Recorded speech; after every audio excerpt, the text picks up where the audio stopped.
Let's kick things off with a depressing trip to a charity shop. And I tell you what, I've got a few of those today, but this is the first one. This is the most depressing because this was in touching distance. I'm sorry for the motion sickness filming, but that guy right there is one jammy son of a gun. He beat me to I wouldn't say an expensive game, but it's not cheap. That, my friends, is a platinum version of Simpsons Hit and Run on the PlayStation 2, and he got there seconds before I did. And the painful thing about this is that I always do my charity shops in a specific order, and for some reason on this day I didn't. I did them in reverse order, meaning that the charity shop that I'm in right now that I would normally go to first is the one I ended up going to last. So had I done it the way round that I always do it, and I've always done it, I would have picked up Simpsons Hit and Run for just £2 on the PlayStation 2, and I could have traded it into CEX there and then for a wild profit, or I could have sold it, which is what I probably would have done, and I would have been quids in. But no, the guy in front of me picked it up, and he got the deal, and I missed out because for some reason I did things backwards. So in a recent series video, I spoke about my PS5 and how I'm thinking of selling it. And then in turn, I was saying, well, if I sell that, there's no point me keeping the exclusive PS4 and PS5 games because I won't have a system to play them on. And to be quite frank, I don't really care about playing them anyway. None of them really interest me to the point where I would want to keep the PS5 or go out and get a PS4. I'm all about Xbox, and it's not me being a fanboy necessarily. It's just where I feel most comfortable and where all the games I want to play are. Most of which are just cross-platform anyway. But that's beside the point. So the PS5 isn't part of the series, so I'm not going to add any figures from the sale of the PS5, but I will tell you how much I sold it for. So I stuck it on eBay, bundled a few games which are actually part of the series in there, but I'm just going to call them collateral damage because they are very, very cheap games.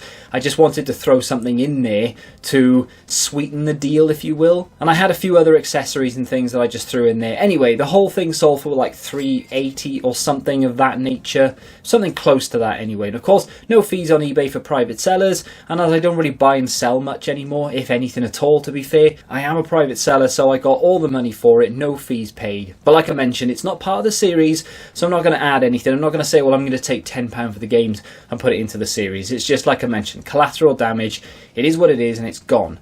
However, I have sold a few of the games that I had in the collection separately. So starting off with the Order 1886, this sold for £7.95, £2.70 postage, no fees paid of course, so £7.95 going on the overall cash balance. This is Horizon Zero Dawn, £4.95, and just a quick second-hand post there. And then £8.95 for The Last Guardian, with postage, of course no fees. And finally, Shadow of the Colossus sold for £12.95 plus postage, no fees of course, because they're all being sold from my personal collection, therefore they weren't bought in order for me to sell.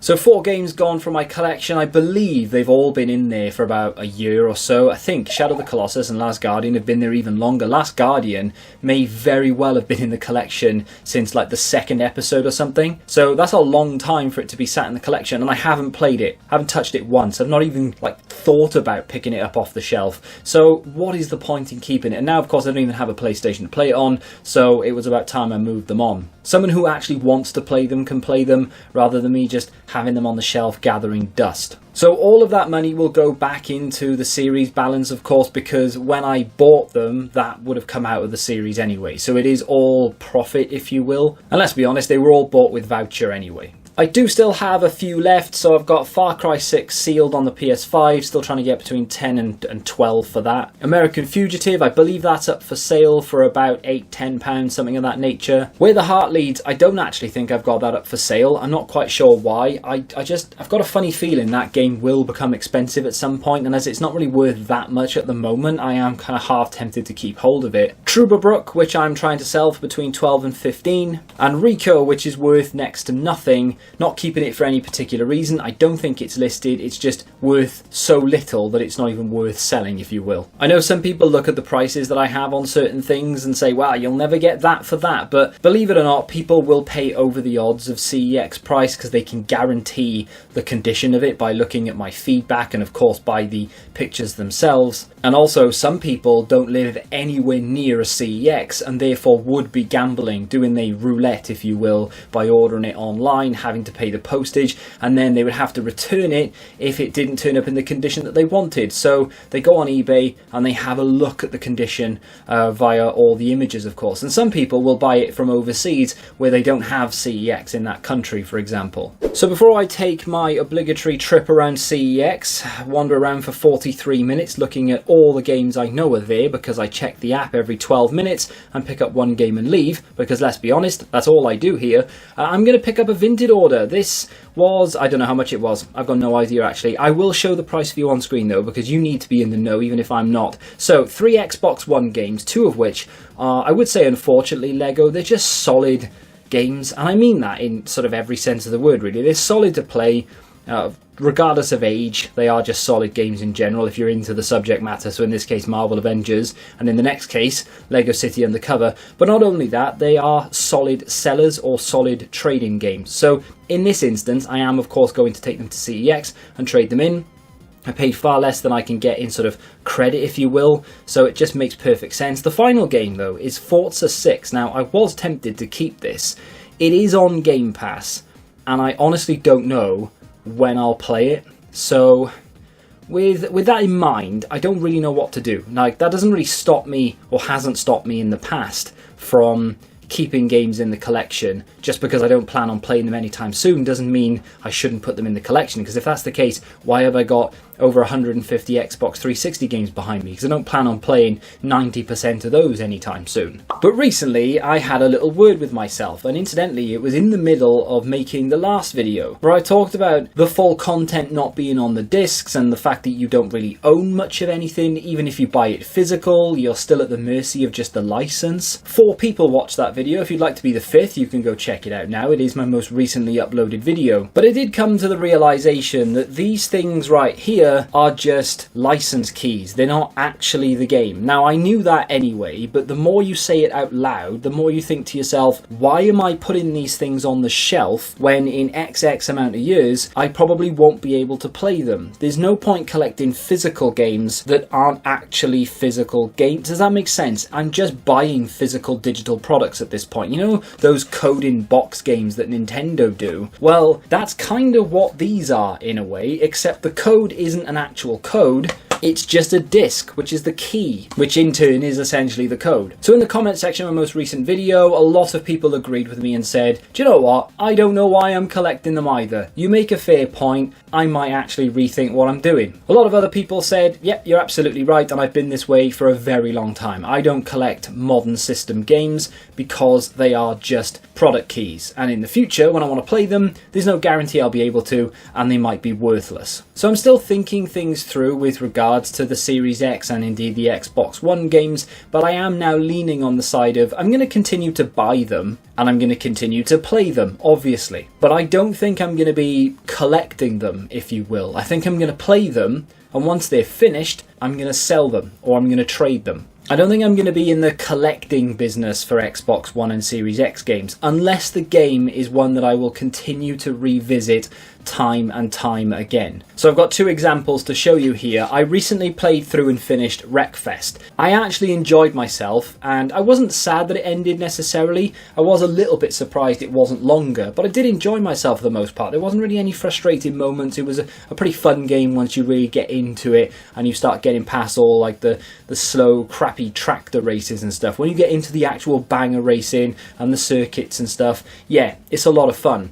But I don't think I'll ever go and play that again, especially if they're going to make a second one. So why is it on the shelf now? If it was a case of, well, in 15, 20 years' time, maybe I want to play it again just for sort of nostalgia reasons, yeah, I could kind of understand that.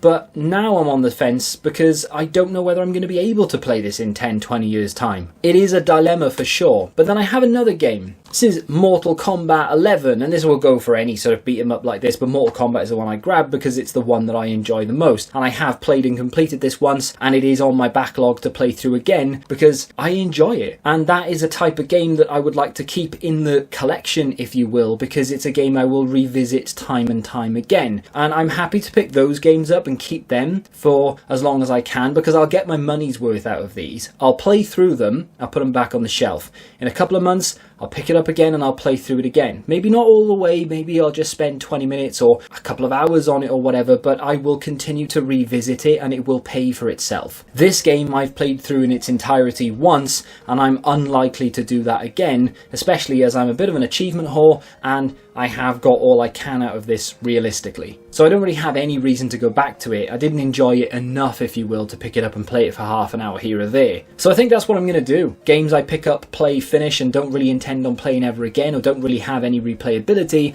I will look to trade them back in, or I will look to sell them on. Games I think I'll revisit or have replayability, I will absolutely keep in the collection. That doesn't mean I'm not going to pick up Xbox games, of course I will, because I still want to play them. It's just a case of not keeping them after I finish them if I don't think I'll ever play them again, which realistically is the sensible thing to do. It is completely different, in my opinion anyway, for Xbox 360 games, for example, because they are contained on the disc. Even if there are a couple of games on that shelf that I will probably never play, or at least never play on the Xbox 360, and maybe I will on the Xbox One, Series X, whatever, I'm going to keep them because the disc houses the full game. And in 40 years time, if I'm still alive, I will be able to play it regardless of what's happened to the online servers. It's not the same for, well, these things. With that being said, first trip of the day to CEX, and I'm looking at things a little bit differently now. I'm looking at PlayStation 2 games, and yes, I do go and gravitate towards Friends. I had this when it came out, and I was in college at the time. And I love Friends, to the point where I'm actually a little bit sick in the head and I will be able to recite the majority of the words from every single series all the way up until the last. Like, it's not something to be proud of, but when I actually bought it, I had some college friends round and we were playing it and they thought I was cheating. Or not cheating, but they thought I'd played it so much that I'd memorised all the questions. Truth is, I picked it up that same day and I just knew the answers. Anyway, with that being said, Simpsons hitting around there, 25 quid. I probably would have been able to sell the one that I found in the, or not found in the charity shop, the guy in front of me found in the charity shop for about 20 quid online. So it is a shame that I could have made £18 profit, but never mind. I don't know how much it trades in for, of course it will have been on screen and I'll pop it up again. Why not? So original Xbox. I spoke about this recently, I spoke about this a little while ago and then sort of never brought it back up again. I was tempted to go for the sort of backwards compatible subset, if you will, that you can play on the Series X, but I don't know, I kind of went off the idea of it because I thought, well, I'm not going to play the majority of those games. But at the same time, there are a few that I wouldn't mind picking up, but then some of them are available on the PS2. But then I was like, well, I don't know whether I want to split this, the PS2 games and the Xbox games. Why have some on one system, some on the other? And I've come to the conclusion that it actually doesn't matter, does it? I don't know why I was being so fussy with it, but it doesn't make a blind bit of difference whether I've got Time Splitters 1 and 2 on the Xbox and then Time Splitters 3 on the PS2. It makes absolutely no sodding difference because there's no way to play these games. There's no one way to play these games, I should say. If I want to play, Cars 2 on an Xbox and I want to play Cars 3 on a PlayStation, what does it matter? Who cares? So from now on, I don't think I'm going to care, especially about subsets or anything. If I have a couple of Resi games on one system and I buy the rest of them on another system, as long as I have them and I can play them, and the system itself doesn't have tremendous bugs for that version of the game, I'm alright with it. I'm just going to do whatever I want from now on. I don't really buy into Wii games or Wii U games, and of course I sold my Wii U a long time ago now. Talked about that I would say in a video recently. It probably wasn't even recently, maybe a month or two ago. Spoke about me selling off the Wii U because I never played it and I don't plan on getting one again. Don't worry, I'm not going to do a U-turn and go out and buy a Wii U. I still have a Wii and I still have the controllers for it, so I could technically go out and buy some Wii games if I really wanted to, but there just isn't anything on the platform that interests me so much that I'm going to go and buy the games, if you will. I wouldn't mind picking it up every now and again and giving it a quick bash, but it doesn't really appeal to me to the point where I will start collecting for it. I do still have some games in my collection for the Wii, but I am actively trying to sell them. They're not in the best of conditions, and that's why they've not sold yet, and I am still trying to get as much money as I can for them rather than just letting them go.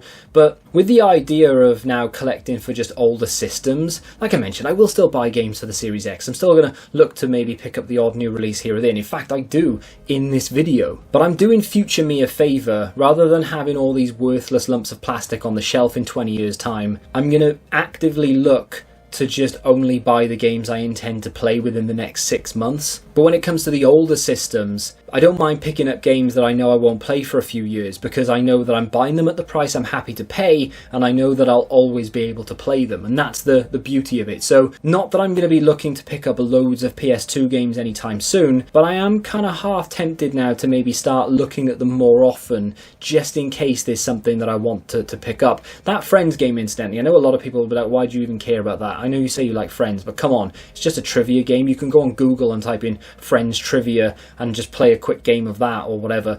But I do like the PS2 version of that game, and it goes around the apartment building. You've got to answer questions and in the window and stuff. It's a bit of a weird experience, to be fair, but I do like it. It's not something I'll be able to play with anyone else, apart from my wife, who knows a lot about Friends and who would claim to maybe know more than me. She doesn't. And of course, if I beat her, she probably wouldn't speak to me for 3 days. Actually, good idea. Might pick that up. So in some recent videos, I have mentioned that I wanted to pick up Undisputed, and of course I have done an Undisputed review, so the cat's out of the bag, I ended up buying it. How did I pay for it? My idea was to make a one-off, I'm gonna trade my way to Undisputed video, but for some reason, things weren't falling into place and I just couldn't do it. I went on Vinted, I went to charity shops, I thought, well, maybe I can just get enough credit together, not pick it up at launch, wait for someone to trade it into CEX, and then use voucher. But then I thought, well, I'm at the mercy of CEX there. If no one trades it in for 3 months, I'm waiting for ages, and I wanted to get it as soon as possible. It was 45 quid on Amazon,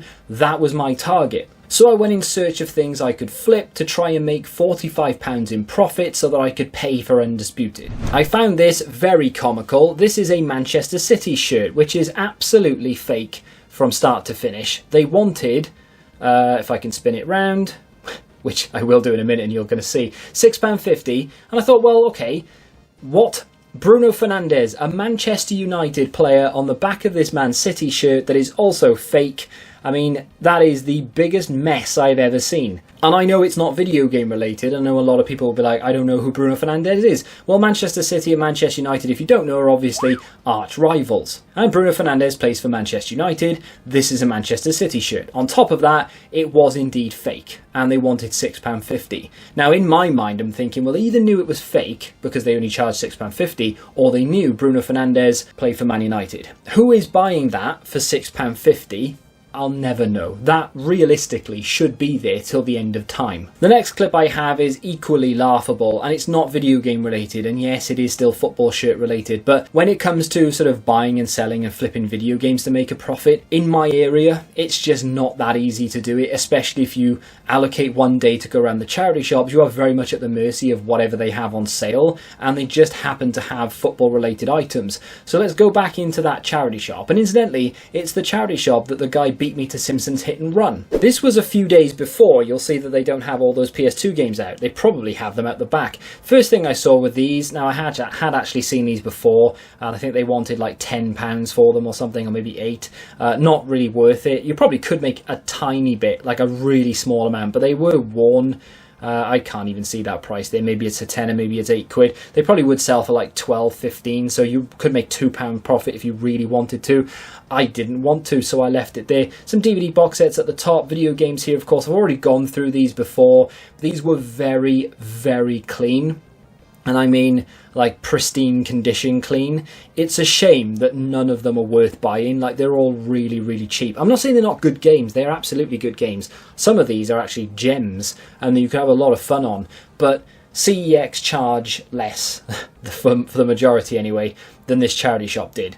Yeah, they were in very good condition, sure, but, I mean, would you really want to pay more just to get a slightly better condition, like £2 game? Probably not, because they were charging 4 quid a game there. Looking in the glass, sometimes they have stuff. They have like a special edition Evil Within on the PS4 that they wanted £10 for, which CEX will charge £3.50 for. They had some Xbox 360 games there, Mass Effect, and then there's some PC games. And again, they were overpriced. I didn't want them. I don't know why they're over there, by the way. There's no Xbox console or anything over there, so I don't know why they decided to chuck them over there. And then the rail. And I'm looking through, and I didn't initially see what is on the right. A fake Ralph Lauren coat for, I think it was about £25. I saw football shirts and instantly went straight for it. This is Ronaldo's new club, of course. Now, it looked good, and I instantly thought, right, that has to have, there has to be a story behind it. They wanted £45 for this, which, if it's real, absolutely, why not? But instantly I could tell that this wasn't real. It is very good looking to sort of first glance, if you will, but as soon as I saw the neck, I knew it was printed too close to the top. This is another one. This is Al Hilal. I didn't see the price there, you did. But this is Neymar's club, which... if I can put that down and pick that one back up and turn it around, you'll see that it's got Neymar on the back. Again, first glance, they are very good looking, and it is much harder to tell whether a Puma shirt is real or not. This is a French international shirt with Mbappe on the back, and again, at first glance, they look very good. If you didn't know what you were looking for, you'd swear that that was real, and they wanted £25 for it, which again, if it was real, is actually a pretty good price to pay. And even though I do think charity shops need to be a little bit more laxed with their pricing, trying to get top dollar for everything doesn't really make sense, because you are waiting for that one specific person who is willing to pay market value, whereas if you just had it a little bit under market value, you'd open it up to a lot more people, you'd sell things quicker. This is the charity shop that always has the sign outside it saying, sorry, we can't take any more donations because we're full.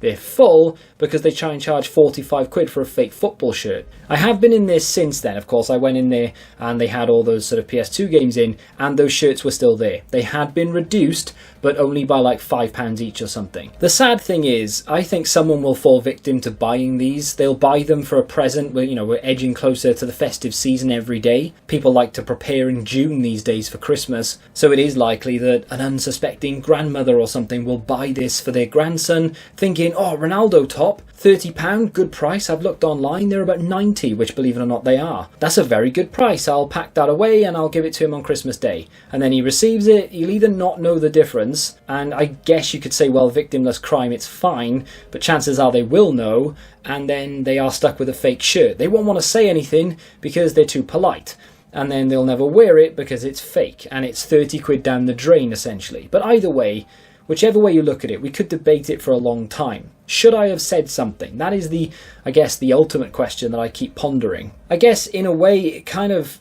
did fall on me to say something. I knew instantly that they weren't real, but I didn't want to come across as, I don't know what the word I'm looking for is. I just didn't want to be that guy to be like, hey, do you know these aren't real? What would you have done? Would you have told the charity shop? Would you have left it alone like I did? Am I evil for not telling them? I really don't know what to say. I did stand there for quite a long time, actually, and think about what the right thing to do was, and in the end I just sort of left because I didn't know what to do. So I know what you're thinking, well, how have you made enough money to buy Undisputed? And I didn't find anything. I didn't find anything worth flipping. However, in my mind, I was thinking to myself, well, I've sold off these PlayStation 4 games. I have made money there. We do have money in the series. Technically speaking, I can afford to buy it as far as the series is concerned.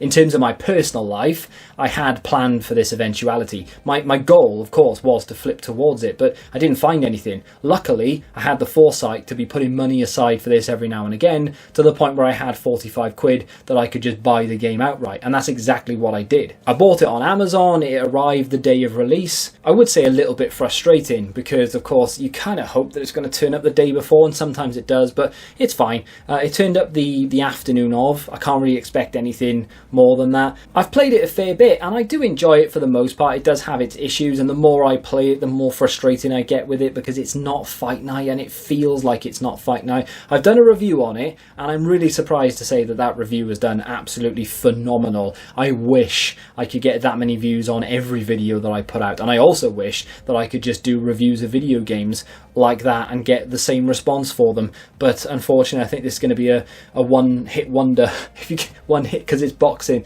Yeah, was it worth 45 quid? I think I'll get my fill of it. I mean, I don't think I could have waited for it because I've been waiting for this for a long time. I've wanted to play it for a very long time. I mean, essentially, I've been waiting for a boxing game since I finished Fight Night Champion 25 years ago. So I needed to buy it, and I have been dipping in and out of it. I mean, I played it solidly for like 3 days. Got to a point now where I'm happy to dip in, have a couple of fights, and then dip out again. It's kind of what I do with FIFA all year, to be honest. I'll jump in, I'll go on Ultimate Team for a bit, I'll play a few games, I'll do a few SBCs or whatever, and then I'll jump out, and then I'm okay, I'm done. You know, I've sort of scratched the itch, if you will, and that's exactly what this game will be for me. I will keep dipping in and out of it for the next 2 or 3 years, probably. This next pickup and sale happened a very, very, very long time ago. I don't have footage of the pickup. It is documented in the series somewhere, and when I say somewhere, I mean a good couple of years ago at this point. I found it in a boot sale and it cost me, I think, £2. Either way, I deducted the money out of the cash balance, so it doesn't really matter how much it cost me. It is, of course, a black Nintendo DS Lite. I picked it up very, very cheap in a boot sale. It must have been cheap because this thing is knackered. It was covered in stickers, covered in scratches, the hinges were broke, it doesn't have a charger, but it does still have the GBA cover and a stylus, and it still works. And the screens, believe it or not, are actually in reasonably good condition. I found this in a random box the other day when I was cleaning out the bottom shelf of that bookcase behind me. This thing sold for a lot more than I thought it would be worth. Considering the condition of it, I honestly thought this thing would go for about £4 or £5, and I was willing to take it because I thought, well, I'm never going to use it. Hinges are broke, doesn't stay open like halfway or anything. You have to play it flat, essentially. It does work, there was nothing wrong with it, I just didn't have a use for it. So I had a look at the prices. If you had a charger and the console was in reasonably good condition, and of course you had the stylus and everything, you could probably get about 40-50 quid for a DS Lite. If it's boxed, I mean, even more again, of course. But even in this condition, absolutely cosmetically knackered, I got 20 quid for this on Vinted. Now I know the title doesn't suggest that it's knackered, but in the description it was clearly stated that it was in poor cosmetic condition. Fully working, because I did test it, but poor cosmetic condition. And I did make sure that the buyer knew this by sending them a message and say, hey, you did read the description, right? This thing is quite dire. And they were like, yeah, it's fine. So sent it off, sale complete, feedback received, money in my account, happy days. Now, of course, this is going to be sort of element of trust here. You can go back and check the footage if you want. I don't know what episode it was, long time ago. Let's just leave it at that. I would trawl through and try and find it, but honestly, I'd be there for weeks trying to find this footage. So I am going to put 20 quid onto the cash balance. Now that does essentially pay for half of Undisputed. Not that that was ever part of the plan, of course, but it kind of does at the same time. That is the first new release I will put into the collection though, and that will stay in the collection for a long time. I know I said I wasn't going to, but when it comes to games like this, which I will dip in and out of over time, I'm more than happy to do it. It will be absolutely my luck that they put this on Game Pass within the next 10 days. If you're thinking to yourself, I swear I've seen this footage 4 times before. Yeah, I've reused this a lot. And the reason is, I cut off the beginning where I actually pick up the game I'm going to buy, and then I'll flick through the rest of this. So I normally, every single night, before I go to bed, obviously you're scrolling on your phone, I'll go on the CEX app, type in Xbox, go through the 360 games in my local, and then I'll go through the Xbox One Series X games as well. If they've had anything decent traded in that I want to pick up for the collection, I will generally make a point of going the next day to use voucher to pick up the game. Now on this occasion, they hadn't had anything traded in. But of course, as I look to buy promotional copies, you can't see that on the app. You just have to go in and have a look for yourself. So every now and again, I will go even if I don't plan on buying anything. So on this occasion, I went in, I had a little look around without really intending on buying anything. I thought, well, if something stands out, maybe something with a slip cover, something that has a steel book, or maybe a sort of different cover variant, special edition or something, then maybe I'll pick it up. Of course, if there's a promo copy there, then I'll look to pick that up as well. Maybe they've had something traded in by the time, you know, they've opened and I got there, which was definitely the case. They did have a few things that weren't on the app that is on that sort of special shelf that they have ready to put things out onto the shop floor. I don't normally film that because it is right next to the counter and I don't want to annoy anyone. But with that being said, I was looking around through the 360 games and didn't really find anything that I wanted. So I thought, well, I'll take a little look at the PS5 because I no longer have one, so I'm bound to find something I want to play. And that was kind of true, actually. Not that I would have spent full price on this. I say full price. I think you can probably get it for the price that they're trying to charge here. So this is Funko Fusion, and it is £42. I'm pretty sure I can go on Amazon and get this for 40 quid. Or at least I will definitely be able to in a month's time when Black Friday comes around, and this is probably $14.99. I want to play it. It looks fun. I don't think it had the best of reviews. Apparently it is quite sort of bland, if you will. I haven't really watched into sort of too many reviews of it. If you've played it, let me know what you think of it and whether I'm right in saying that it's a little bit too sort of generic in that sense. The whole point of it, of course, is that you get to play different characters. Like, I think Shaun from Shaun of the Dead is in there, and there's like Back to the Future stuff, and you go through the world of Shaun of the Dead or Back to the Future, and you play as that character because it's Funko and it has the license to do that, which I like the idea of. I like the art style of it and everything. So I wanted to play it, but it's not one of those games I absolutely had to have at launch, like Undisputed was, for example. So, as I don't have a PlayStation anymore, and they wanted 42 quid for it, I obviously left it there. Had that been on the Xbox for £42, I probably still would have left it there, because, again, you can get it cheaper on Amazon. Now, I do have Voucher, but I just can't justify buying a game that expensive when I don't really plan on playing it anytime soon, or care to play it anytime soon. Had it been there for 20 or 25, yeah, absolutely, why not? Pick it up, play it, trade it back in, sell it on, or whatever. But anyway, looking through a few more of these games, and now I'm in the mindset of I am only going to pick things up that I want to play in the next 6 months. Now, as I'm filming this, or as I was filming this, I didn't actually have that mindset. I was in that sort of, I want to collect things, and if I think it's cool, then I will play it at some point in my life. I will pick it up if I think it's cool.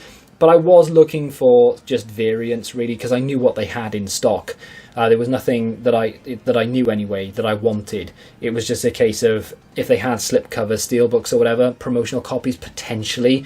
I did kind of half think about it, but they didn't have anything, incidentally. There were no special editions, no promo copies, no slipcovers, nothing. It's not super rare, because I have found steelbooks on the Xbox One and Series X before, but it's far more likely now in this CEX, unfortunately, that if they have anything like that, they will put it behind the counter. The other thing that they've started doing, which most other CEXs do, is, because I was a bit confused, I got here, I was like, what the hell? I think I even looked over, maybe I panned the camera back, I don't know. This is a Series X section. So normally they just mix all the Xbox games in together, but they've now separated Series X and Xbox One. 30 quid for WWE 2K24 I thought was reasonable. Again though, I'm pretty sure you can get it cheaper online. I think it went on sale for like 25 recently. That is 18 quid Roller Coaster. I can't remember what it's called. I literally just looked at it and I've still forgotten what it was. Planet Coaster, that's what it's called. You'd think I'd love that game, right? I've played it a fair bit on Steam and I could never really get into it. It's very, very in-depth. What I can't believe is that it's still 18 quid. I'm almost certain this is available on Game Pass. And if it's not, I do apologise for saying that it is. But I could swear I've seen it somewhere before. Maybe it was free with Games with Gold or something. I did have it actually on the PlayStation digitally because it was available through PS Plus at some point. But 18 quid for that just seemed a little bit on the steep side. Not that I would have bought it if it was a tenner or anything. But that being said, the game that I picked up, well worth the wait, I'm sure. It was... Well, not this. I actually do want this game, but for 8 quid. It's gone up recently. I don't know whether I wanted to. I saw a promo copy. Absolutely had to pick it up. Cars 2 for £5.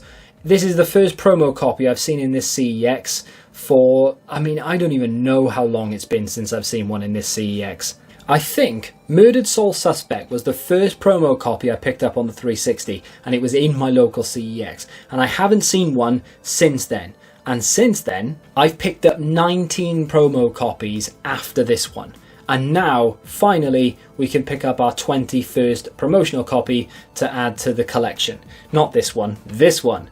And, as I always say, if it has the Xbox seal on it, it's going to be in good nick. This is in good condition. Unfortunately, it doesn't come with the manual, but does have the actual promotional disc, which is nice to see. You would probably think that I have no interest in playing this, but actually, I do. I am a big Disney fan, and Cars is pretty damn cool. And not that I was waiting to pick this up because I want to play them in order, but I do have Cars 3 Drive to Win on the Xbox One, so I can play this after I play this. But then, of course, there is a Cars game Do I need to play that first? Did he really only buy one game in CEX? And is he really only putting 2 games into his collection this episode? Yes, unfortunately, slim pickings. And of course I have deducted the credit for that cards game out of the overall balance, but I do have these to put back into the credit once I trade them into CEX. I'll be back with another video very soon. In the meantime, if you want to see another one from me, you can click here.